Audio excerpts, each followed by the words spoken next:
After 500 long miles in Atlanta, the last 10 miles completely turned the race and one car upside down. In NASCAR's version of double overtime, Kurt Busch wins, but once again, the biggest story is not necessarily who's in victory lane, but what went on before the race ended. More on that in a moment, but welcome everyone to NASCAR Victory Lane on Speed. It is fueled by Sunoco, and the Cobalt Tools 500 was a little bit longer than 500 miles. It took that long to get Kurt Busch into victory lane again in this race at Atlanta. But guys, there is a whole lot other storylines to talk about, and we're going to get to them all across this version of victory lane. I don't know what to say. Hey, this is going to be an exciting victory lane. Listen, here are the headlines: tires, paybacks, and Kurt Busch beat Jimmy Johnson, Kyle Petty. And that's huge. Hey, look at that, a Dodge. There's one Dodge team, the Penske organization, and they come in here when everybody thought the Hendricks organization and the Chevys were killing everybody, and they run away with this thing. Now, it wasn't quite the dominating performance we saw Kurt Busch have here last year. Remember last year in this race, he just cleaned up everybody the whole time. It took him a while to get out there. We saw Casey Kane stick his nose out front, looked like he was going to have the car to beat, but in the end, it's the old Blue Deuce. And you know what? This is the second spring race in a row that Kurt Busch has won. He won this race last year at this time the old-fashioned way, just run away with it. This year, he earned it. A good old-fashioned duel on the restart, side by side with Juan Pablo Montoya, goes through the gearbox, doesn't spin a tire, and goes on and wins the race. And Kyle, a very important point. If we were here last year, we would already be well through victory lane by now. With this new rule at 3 attempts at the green-white checkered finish, again, gave the fans what they paid to see, and that was a finish under green. Two things it did. It gave the fans what they paid to see, and it put the guys that were back up, that were up there all day long, the 42, the 2, the 9, it gave them an opportunity to win the race. They're the guys that should have been winning the race. Here comes Kurt Busch climbing out of that car victorious for the 21st time in his career. First win in 2010 and third win at this track. Let's take a brief look at the highlights. Of course, we'll have many more for you later on, but this is just to give you a little taste of what went on today. For the first time in 68 races, it was Dale Earnhardt Jr. who led us to the green flag. One guy who's won a race here on the front row, as well as Kyle Busch on the outside of row number 1. He too is a past Atlanta winner, but this would change dramatically throughout the course of this race as Casey Kane led a lot of laps. But take a look at what went on here between the number 12, the 99 of Carl Edwards. In this situation, Carl Edwards got a bad break, but so did Joey Logano. After the wreck, Carl said perhaps it wasn't as malicious as I thought, but this one, well, this is what we're going to be talking about for a long time. Brad Keslowski goes airborne after getting tapped from the back by Carl Edwards. And Kyle Petty, what did you think at this point? That's just flagrant. That's flagrant. You know, they throw people out of basketball games for that, okay? You know, it's called a tee, go to the locker room. And I'm going to say something. We heard a lot over the winter how we were going back to basics. This is not going back to basics, people. I don't care what you say. This is not going back to basics. You know, we heard from NASCAR through the winter. It's NASCAR sport. It's the competitor sport. It's the fan sport. You know, it's our sport, and we've got to protect it, and something needs to be done there. Here's the first restart as we're going for the first green-white checker. Again, we are eligible for 3 if we don't make it quite to the white flag. As Kurt Busch pulled away, looked like he had this one wrapped all up, and but there was still a lot of wrecking. I want you to watch the 9 car here. The 9 car goes to the inside of the 1. The 1 comes all the way to the line, and the 1 gets a bad angle. Jamie got a bad angle going in. He comes in, and he just drifts up the racetrack. 33 is coming down a little bit, but Jamie drifts up the racetrack just because you're trying to win. It's a green-white checker. You got to get back up there. Under NASCAR's rules, since we did not see the white flag, we get another attempt at a green-white checker finish. And this one, number 2 car just checked out. And you sure would think one of the greatest drivers of all time, Juan Pablo Montoya, a World Formula One champion, would get a better restart than that. But no, it's Kurt Busch, does not spin a tire, and he's gone. This is it. The race is over. So Kurt Busch drives away with his second win in this race at Atlanta. Of course, Casey Kane won the last time we raced here. The checkered flag wave after a little bit of extra overtime. And how about Steve Addington back in victory lane again as a crew chief? Steve Addington leaves Kyle Busch and wins for his brother, Kurt Busch. How ironic. One Busch brother he wins with, another Busch brother he wins with. Guess he gets along with those fellas well. We need to get a stat on that. How many crew chiefs have done that with the Allison brothers or the Walter brothers or people like that? Probably not too many. Yeah, I bet they're not many. I don't think either. they're going to work on that. That is pretty cool. That'll be for NASCAR Smarts next weekend. But right now, we want to hear from the guys who are involved in the extracurricular activity between Brad Keslowski and Carl Edwards. Again, we will be talking about this one for a long time, but here are the 2 combatants. he cut down on me on a restart, and I lifted. I couldn't lift fast enough for him. I lifted for him to let him in, but I was there. I don't know what more you could do. Carlo, that's what they say. So I was underneath him, tried to cut him a break. It was too late, though. He turned down. So I apologized to him, but there's nothing I could do in that situation. And to come back and just intentionally wreck someone, that's not cool. I mean, it could have killed somebody in the grandstands. And I know that it's a little ironic that it's got me saying that, but at least I didn't do it intentionally when it happened. So it'll be interesting to see how NASCAR reacts to it. They have the ball. They're going to allow people to intentionally wreck each other at tracks this fast. We will hurt someone either in the cars or in the grandstand. So it's not cool to intentionally wreck somebody at 195 mile an hour. Well, Brad knows the deal between him and I, and the scary part was that his car went airborne, which was not at all what I expected. And at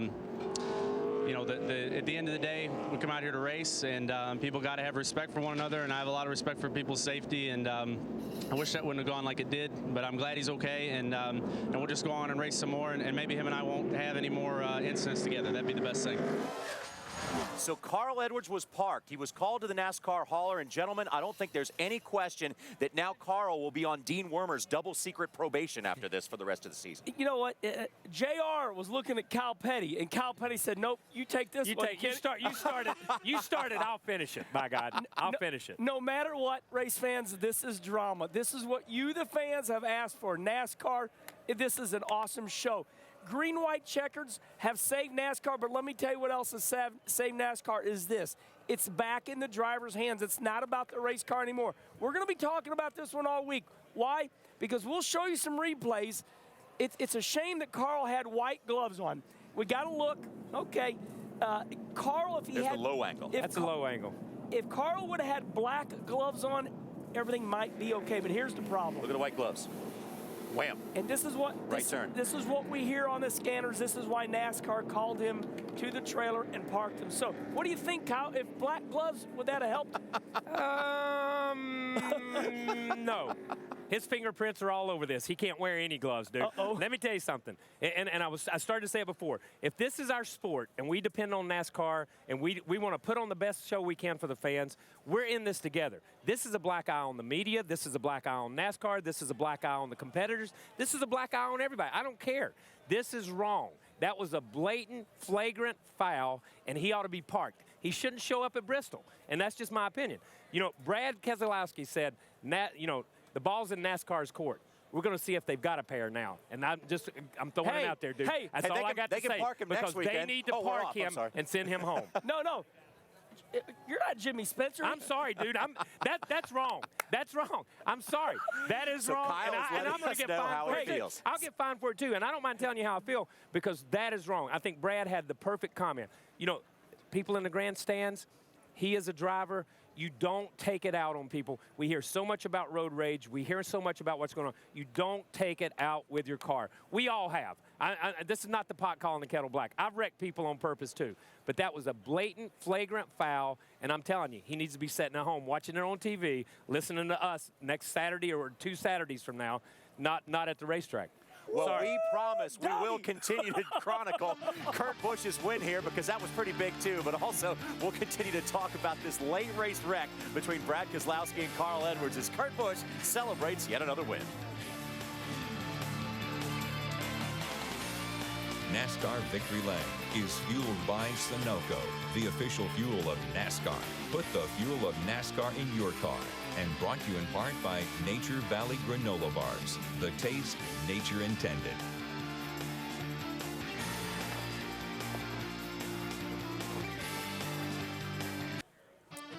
Welcome back, everyone, to NASCAR Victory Lane, fueled by Sunoco. The Atlanta Motor Speedway is celebrating 50 years of racing. This is race number 102 at this fast racetrack, and it was Kurt Busch, and Roger Penske celebrating once again in Victory Lane. Let's start to show you how we got that way. Pick it up early this afternoon with the sun shining brightly over Atlanta, and Dale Earnhardt Jr. for the first time in 68 races with the pole position, and it looked like it could have been a very good day for Hendrick Motorsports, but we warn you, race fans, there are so many twists and turns along the way in this race.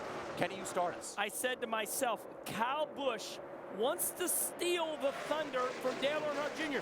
I said, watch this. He will try to lead the lap 1, and he does. Here he goes.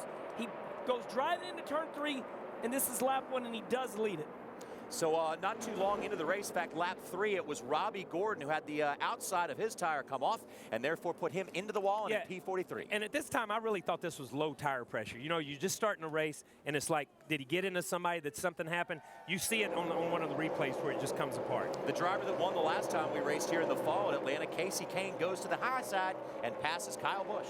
And everybody at Speed on our show this morning picked the number 9 to win. It was that blatant. Everybody knew he was going to win the race of Casey Kane. He's going to win it, and it looks like he's going to win it. He's gone.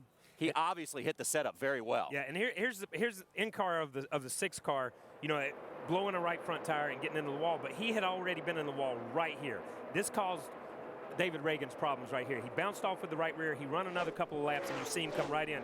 Right front just comes apart. That's his second hit of the day right there. So tough break for David Reagan. This is his hometown track. Want to do a good job in front of the hometown fans. And here we see the 20 and the 99. Joey Logano in the 20, 99 of Carl Edwards. But according to Carl, he might have had some help getting into that. Well, this is all the drama. This will be the biggest story the next, 2 weeks since we are off next week in NASCAR. The 99 and the 12 get into it, getting into turn 1. It was a tough break. Now, once Brad Keslowski got out of that wreck, he took off towards the front. But speaking of the front, let's take a look at Casey Kane, because that's where he spent most of the day. Yeah, Casey Kane's running his own race at this point in time. He would stretch out to a 5 or 6 second lead and then just kind of ride right there. You know what I mean? Not that he wasn't trying to stretch it. That's not what I'm saying. But he was in control of the race at that point. Now, this was kind of an ongoing theme throughout the day. You see the 48 of Jimmy Johnson. He's pitting in front of the 9. But look at how far the rear end is out of that pit box. That's a legal stop. But nonetheless, it's blocking Casey Kane somewhat. And you know what? On this stop, Casey Kane went from leading the race to 9th. Here's the problem. Whoop. You know, just a little bit right there. You know, he has to wait for a second. That's all it takes. Restart, number 2, Kurt Busch. Everybody was watching this car because of the way he dominated this race last year. Well, we knew that Kurt was going to be strong, and he definitely ran in the top 3 all day long. And the 2 car did this, but he would fade. He would fade. He would take off and run really strong, and then he would fade. The 42 car did the same thing. The 11 car was strong, of Denny Hamlin, and it was impressive to see those guys come back from a couple of bad weeks to run like that. And here we go again, left rear tire problems. We seen Robbie Gordon. We thought, oh, that's just Robbie.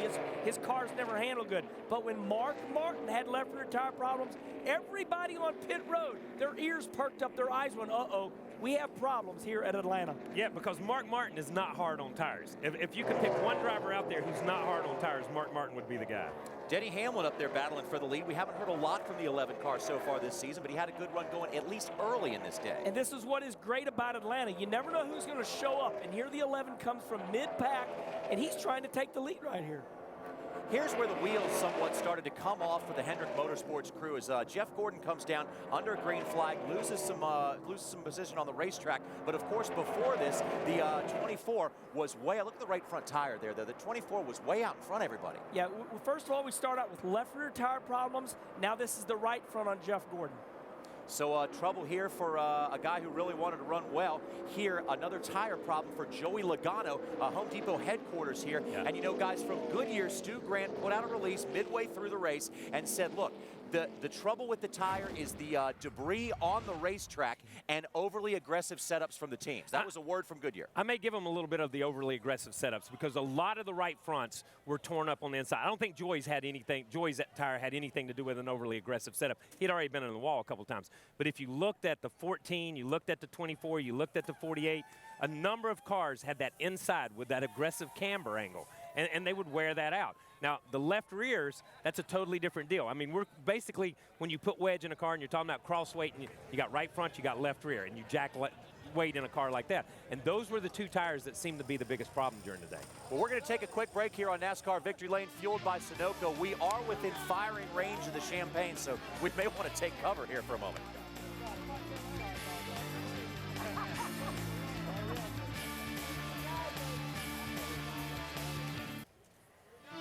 Welcome back to the Atlanta Motor Speedway, where Kurt Busch is celebrating for the second time in a row at this early season race here at Atlanta. A 500-miler it was scheduled for, but it went a little bit longer than that before we actually crowned a winner. Now, when we left you on the highlights just a moment ago, you will remember tire problems were the issue, but it looked like the number 9 car, the guy who won here last time, Kasey Kahne, was going to run away with this thing. So let's pick back up the highlights and get you back into the action at Atlanta Motor Speedway. 200 miles plus per hour going into the corners here.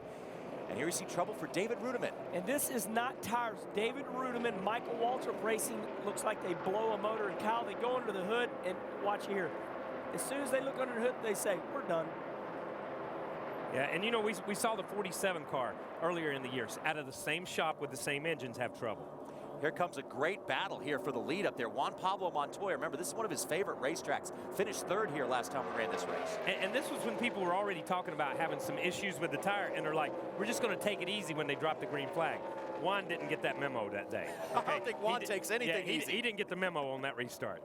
The great thing about racing at this track is you see cars all over the place. Kasey Kahne is on the low side trying to pass Denny Hamlin, and it was Juan Pablo who got it done on the high side. And we showed, before we went to break, we showed the pit stop where the 9 car went from leading the race to 9th. It took him this long in the race to get back to the point.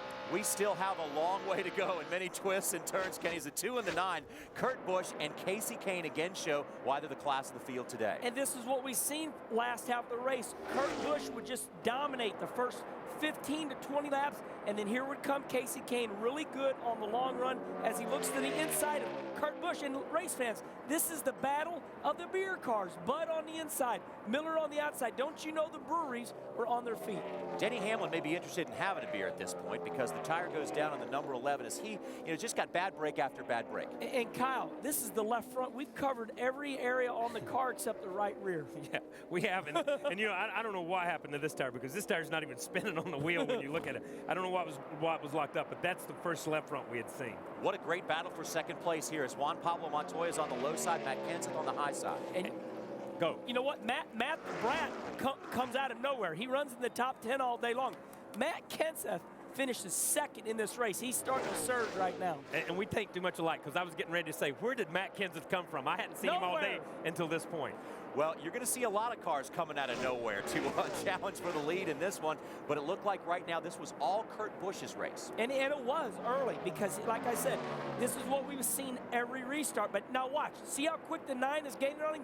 This would happen about 20 laps into a run, as soon as the tires would wear out. Now make your own conclusion here. We know that Carl Edwards and Brad Keslowski had gotten together earlier in the race. And Carl looks like he's trying very hard either to pass him or get to him some way. He's going to try again. He's going to get it done this time. This is the 2nd time. Yeah, this is the second Brad time. Keslowski up in the air. Scary accident. The first time we saw it was the lap before this. This was the 2nd lap. Take another look at this replay here, and this is probably the toughest evidence for Carl Edwards to take a look at. Look at the white gloves. Yeah, that's the bad deal right there. Oh, gosh. Carl, man, I'm in a tough spot here because there it is. I mean, look, race fans, don't even ask us our opinion. There it is. So NASCAR announced to crew chief Bob Osborne that Carl needed to come in. He was parked for the rest of the race. And then Kyle might have made matters worse here. Yeah, he comes down pit road the wrong way. That's double throwdown, bad, unsafe, because you got crew members on pit road, and he's coming from the opposite direction that they're not looking at. And I'm sure NASCAR is not going to like that move either. I know they didn't like the move on the racetrack, but they're definitely not going to like that move either. Even more reason for the double secret probation, which is probably coming up. Let's go back to racing action here. The first attempt at a green-white checker finish where we see Paul Menard having a great run. Juan Pablo Montoya trying to get up there as well. But look at Jamie McMurray in the 1 car. Jamie is on 2 tires. He takes a chance. He does not have the grip he needs and causes a big old wreck. A big old wreck indeed. Took up a bunch of race cars, but what it did was it allowed a lot of guys that run in the back of the pack to pick up 10, in some cases 12 positions. You know, sometimes 2 tires works. It worked for Paul Menard. He finishes 5th. Here we go, our 2nd restart. And that's the worst restart I've ever seen for the 42 car. All day long, he saved his worst restart for the last restart, which bottled up the 9. You see the 9's almost all the way back to 6th or 7th, 7th or 8th at this point in time. Comes back to finish 4th. but that outside line just allowed the 2-car of Kurt Busch just to check out. So here comes Kurt Busch once again at this Atlanta race, taking the checkered flag in NASCAR's version of the double overtime celebration time for new crew chief Steve Addington. He's been to victory lane before, but this is the first time in Penske Blue.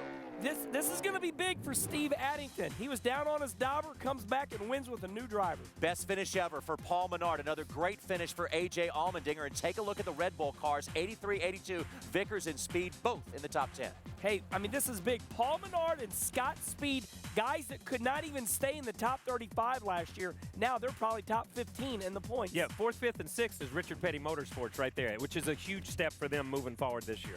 Dale Earnhardt Jr. in the 88 started on the pole, finished 15th, but boy, went back and forth throughout the order throughout the day. Elliott Sadler in the 19 finished 19th, but not indicative of where he ran all day long today. Hamlin, Bobby Labonte on back. We're getting the cars of that trouble. Yeah, this is trouble in River City right here. Good for Mike Bliss. He needed that 24th place finish. That team's going to run the whole year. They need that for top 35 in the points. And as you look back in the field here, we're not used to seeing some of these names back here. Brad Keslowski was running, I believe, 6 at the P5 at the time that he got wrecked. Reagan, Joe Nemechek, and Carl Edwards in the 99 because of getting parked by NASCAR and, for the last couple of laps of this race. Ended up finishing 39th. Blaney McDowell and Robbie Gordon with the early tire problem retired the 7 back to the 43rd position. So what a day it was at the Cobalt Tools 500 after 4 of the 36 races going into the off weekend before Bristol. Kevin Harvick, for the first time in his career, occupies the top spot in points for 3 consecutive weeks. And that's big for Kevin and those guys because they run terrible today. And they just kept plugging at it. And if you plug long enough, today's an example that it can pay off. Race fans, I got to highlight this. Paul Menard is 9th in the points. Scott Speed is 12th. Those teams have got to feel really good right now. It is early in the season, but never too early to start talking about points because pretty soon we're going to have that cutoff. As you take an aerial look at this Atlanta Motor Speedway, let's get ready for the winner, the man of the mountain. Kurt Busch going to join us next. It's the 50th year of racing at the Atlanta Motor Speedway, and for the first time this season, Kurt Busch has confetti on that number 2 race car. He is back in victory lane. Welcome back once again, everyone, to NASCAR Victory Lane, fueled by Sunoco. And Kurt Busch, you won it once, then you won it twice. Then I guess the 3rd time around, you finally won this thing. They finally gave you the check. It feels good. It feels great just to bring it home after all those different restarts. But I was just pretending I was in my drag race car because I'm going to the Gator Nationals next week, just trying to get that forward bite. But yet the car would run on the short run. Casey Kane might have been better than us on the long run. Hamlin was in the mix, the 42. But you just got to put yourself in position to win these things because you never know what's going to happen at the end. Kurt, this has got to be a great win. I can think of 2 reasons. One, you're the only Dodge team, and you proved that your crew chief, Steve Addington, is a winning crew chief. Man, I can't be happier right now. Just the feeling for him and this team, all the things he's adjusted so far and the camaraderie with the guys, settling in and winning at a track we did last year, it means that the crew chief's on it, and he's got to stick on the ice is what we say. You know, he's making the right calls, and he's sticking right in there and making the car better than what we've had last year. I know this was a big win for you and for Dodge. But how gratifying has the first 4 races of the year been? Because you've been in contention in 4 races this year. Yeah, it's been good. We've been a ping pong ball in the points, though. We were 23rd, we were 9th, we were 19th. But that's not indicative of how you run, though. Yeah, we were running good. We just got caught up at the 2 biggest races for me of the year, Daytona and Vegas, with a bad pit stop call at Daytona. It's the way it goes sometimes. I mean, I thought I needed tires. Today, we had no doubt we needed tires. And then Vegas, yeah, we got caught up in a wreck, but just today, the way that the car felt, the way we made adjustments during the race, I felt like we were on the same page, but still a couple times we were like, hey, I'm questioning you, and he wanted to free the car up. I didn't want him to, and it just worked out perfect, so I can't be happier. Hey, we're having a lot of fun. You have announced this week that you really are going to try some fun drag racing, you know, maybe not a pro stock or a top. No. But let's talk about this last restart. I mean, you simply beat the world's greatest driver, Juan Pablo Montoya. How'd you beat Juan Pablo on the restart? Well, he's done all those start and stop from the standing starting restarts in Formula One, and I just kept focused on not spinning my rear tires. I wanted to make sure I hooked it up just perfect. We even upped the air on that last pit stop so that we could run faster lap times. We didn't up the air for traction, though. Did you break torque or anything? Any secrets on that restart? I don't know what I did. I just said don't spin the tires. I just pretended there was a tree in front of me, and when those lights went green, I took off. You know, this year you're working with a different crew chief. the 12 car, you bring in Brad. You've got Hornish. You guys seem to be working more cohesive as a unit because all 3 cars were really good at different times at California, at different times at Vegas, at different times here today. Is that helping? You think that's moving the ball forward for you guys? Absolutely. I think the way that Steve Addington's come in and put his arm around Jay Gerst and Travis Geisler now as a senior member, as a crew chief, the 3 have worked together, put egos aside, and said, hey, this is how my driver likes things, this is how my driver likes things, but collectively we need to be doing the same things out on the racetrack. And I saw all 3 Penske cars in the top 10 at one point today, till Sam had engine trouble, and then when Keslowski got in trouble later on.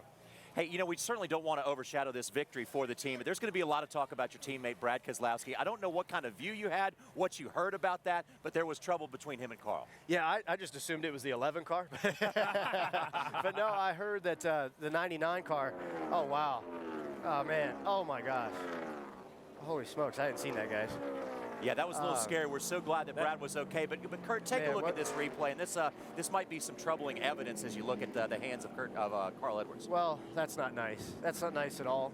When you go upside down like that, I mean, hey, Keselowski was racing for the win at Talladega last year. That's what that reminds me of when a car flips over like that. But that's uncalled for in my book. And I'm glad Brad got out of the car okay. I just hate when Penske's cars get tore up, when somebody's retaliating like that. Yeah, so that will certainly be talked about. But again, we cannot we cannot overshadow the group effort that you guys had today with all the cars running real well. You're the winner, dude. That's all we're excited. It's all right. I'm glad Brad's right here to sign the Sunoco flag for a fan. We even give you a pen. Heck yeah, check that out. Here's your pen. Let's get it right side up here. There we go. Put it right in a sweet spot. Check this out. Yes. Thank you guys so much, man.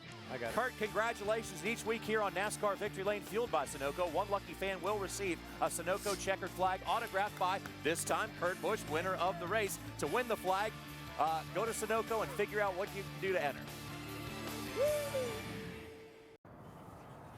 It is a special 50-year anniversary for this Atlanta Motor Speedway. Welcome back, everyone, to NASCAR Victory Lane, fueled by Sunoco. And you know what? History often does repeat itself. At the end of this race last year, I think we were sitting here talking to the same guy, and that's Roger Penske. Roger, congratulations. Another really good team effort today. You may not have had the dominance that Kurt had last year, but at one point, all 3 of your cars today were running very well. John, I think that's a credit to the team, and I think we're working together. And certainly, you know why Kurt Busch is driving our car when you watch those restarts at the end. And consistency, Addington has brought, I think, a lot to the team, his experience, and I think that Kurt has a lot of respect for him, and I think that's what's made a lot of difference. But great driving today. We needed that when, in this business you need momentum. We got some today. Roger, you're the captain. That's your nickname. But you make a move in the wintertime to hire Steve Addington. What did you see in Steve to hire him for Kurt Busch? Well, Pat was a great crew chief. There was lots of discussion last year, but Addington, had the prestige, he had the experience, he had the wins, and I think I needed that kind of a leader for Kurt, and certainly it's worked well, and right from the beginning, there's been great chemistry.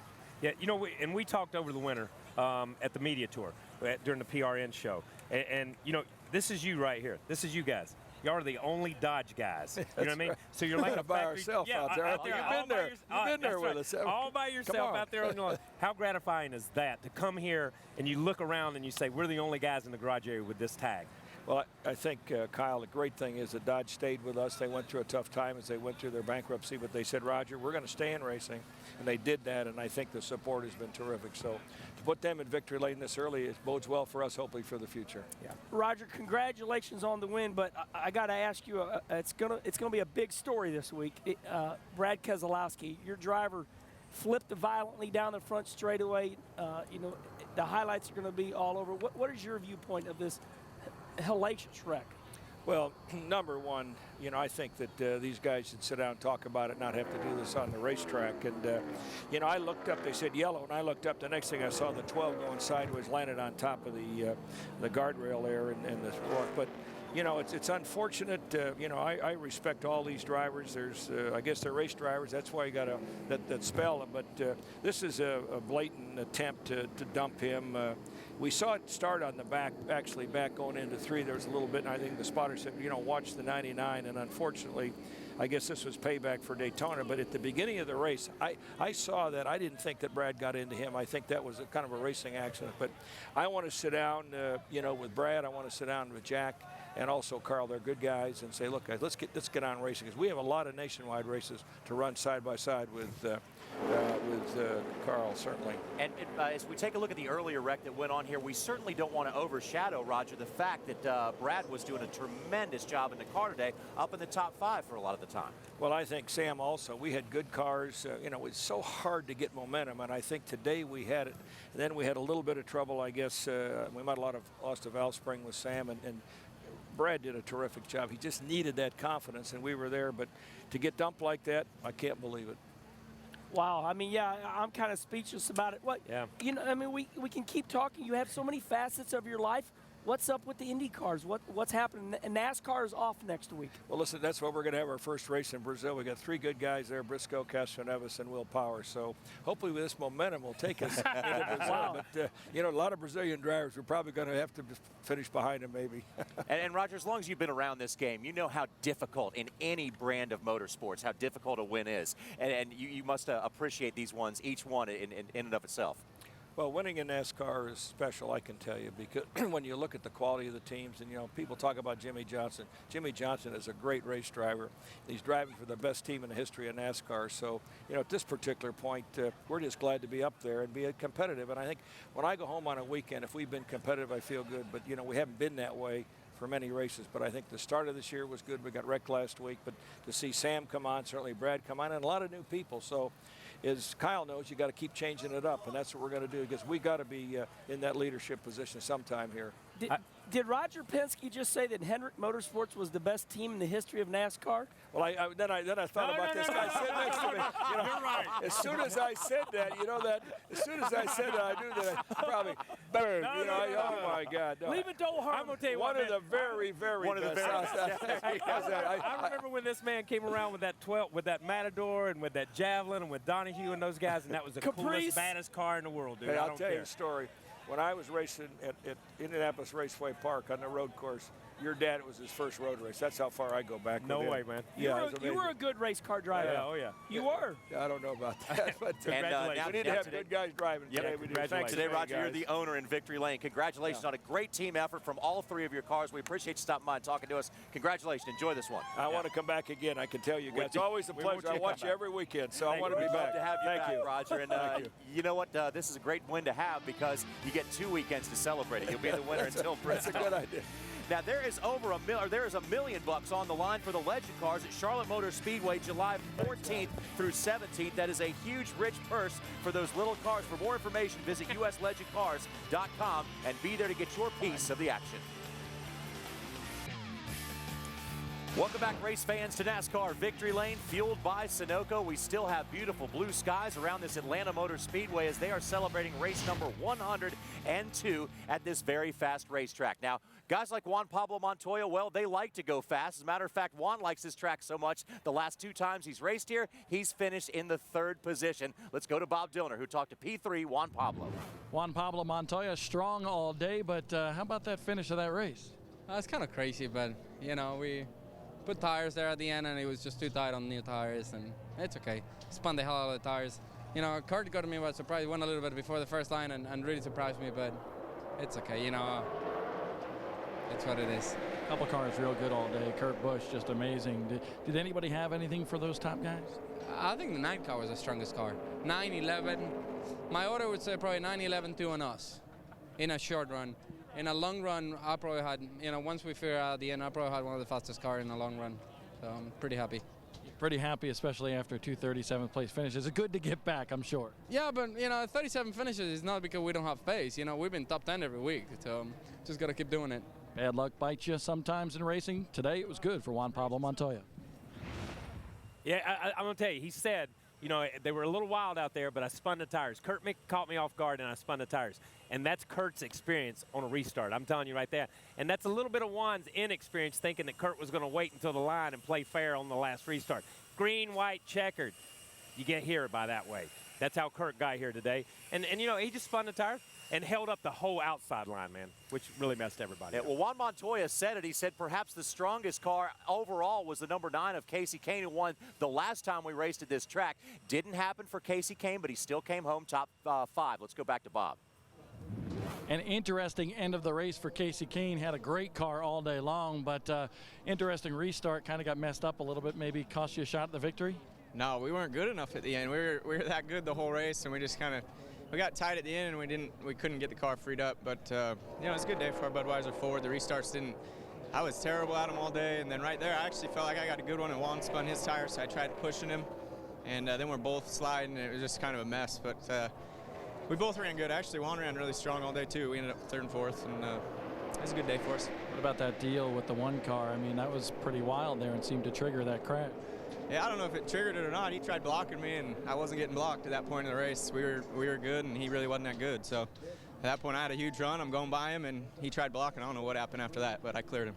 Simply put, by Kasey Kahne, a good finish for him.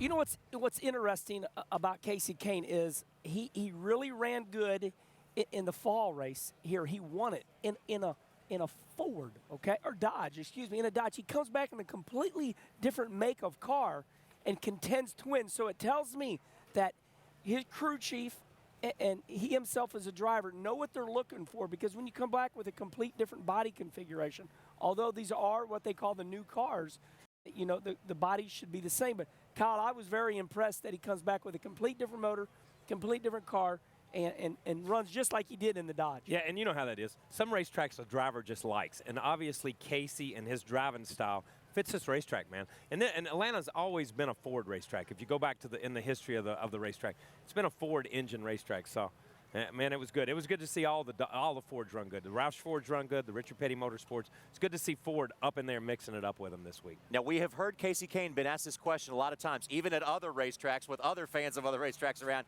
He says the Atlanta Motor Speedway is his favorite racetrack, and that's why he's won here twice before. We'll be back to Atlanta with more from Victory Lane in just a moment.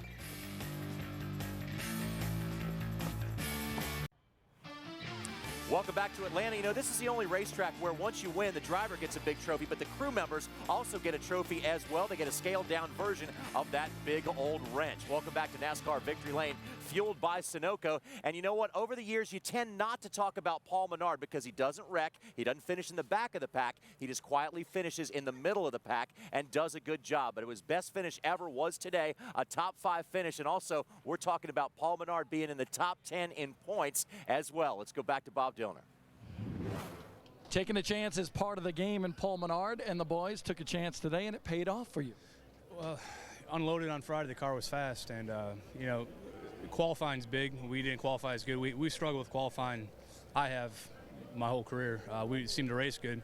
You know, Slugger made a hell of a call to take 2 tires to get in front of a lot of the action. Saw a lot of action in my mirror, and you know, the guys just built a great car, strategy. Got certainty on the hood this year. It's cool to have them be a part of this, and just really excited. It's proud to be a part of Richard Petty Motorsports, 3 of the top 6 positions, and it's going to get better. How much did you have to hold on after taking those 2 tires? You saw everybody coming. How much were you holding on with that wheel? Well, we knew taking 2 we weren't going to contend for the win. I mean, we figured that, you know, 4 tires would beat us, and it did. But track position is big, clean air is big. Get in front of a lot of the action, a lot of the excitement that was taking place behind us. Dodged, you know, a bullet there, and come away with a solid top 5 it's big to start the year. And we got an off weekend to kind of think about it, and we'll head into Bristol, totally different racetrack, and see what we got there. Paul Menard, his best career non-restrictor plate finish. He's now 9th in points. Yeah, Bob, you got that right. We misspoke a second ago. This is not his best career finish, but it's his best career non-restrictor plate finish. He finishes 5th here, but also finished 2nd place back in 08 at Talladega in the race that Tony Stewart won. But again, guys, you never hear about Paul Menard throughout the course of his career much because he's never out of the top 35. He's not wrecking. He's not tearing up equipment, and he's getting the job quietly done. So that's why it sometimes is good to not hear a lot from a guy. Yeah, and there's that group of drivers that you do that. They get lost in limbo there, you know, and it's bad. You know, it's bad when you get lost there. It's bad, but it's doing good. Yeah, but it's good to hear from him every now and then because that's what makes this sport good. You know, he's part of Richard Petty Motorsports. He's part of the Ford contingent, and to have a good run every now and then keeps you coming back. For me, it's kind of like playing golf. If I get 2 good golf shots in out of my, you know, when I shoot 120 or so, I'll go back next week. I'll go play again. What are you going to say? Well, I want to say something probably controversial, but I got to get it off my chest. The people in our sport don't like to give Paul Menard any credit because his dad, John Menard, is one of the wealthiest people in the United States, and they own Menard, which is, a great stores, throughout the Northeast. So people like, well, this kid's not earning it because they're billionaires. Well, let me tell you something, race fans. Paul Menard is showing that he belongs here because you have to have talent to drive at this racetrack. He's been in the top 20 every single race, so I felt like I wanted to say that to put up for him a little bit because he does get a bad rap in the sport for his father being a millionaire, and his father does own and sponsor, or his father sponsors everything that he's done. But good job today, Paul Menard. You're a good driver, and you're earning it. Good job. Because the dad's not driving the car. It's Paul out there that's driving the car, and you simply can't fake that kind of talent out on the racetrack. Good job by Paul Menard. And as the sun sets in the west, we're going to take a quick break and be back with more NASCAR Victory Lane fueled by Sunoco. NASCAR Victory Lane is fueled by Sunoco, the official fuel of NASCAR. Put the fuel of NASCAR in your car.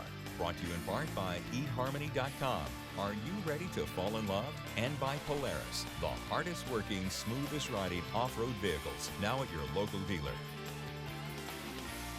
Speed Prime Time is packed with NASCAR fun with NASCAR Race Hub presented by Hooters at 7:30 p.m. And then the premiere of Fast Track to Fame at 8. The Racing Chef comes at you at 9 p.m. followed by the Sounds of NASCAR at 9:30. NASCAR in a Hurry at 10. And do you think Jimmy Spencer's going to have an opinion on what went on in Atlanta? Woo! You better bet he's going to. It all begins Monday at 7:30 Eastern, only on Speed. Now, the good thing for Roger Penske, Kurt Busch, and company is that they get to celebrate a win for 2 weeks because we're coming up on this off weekend. Then we go to Bristol, one of Kurt Busch's best racetracks, or actually his best racetrack. He runs there like nobody else. But also the guys who had bad luck, well, they got a week to shake it off. Well, there are a couple Twitter quotes that I'd like to share with you.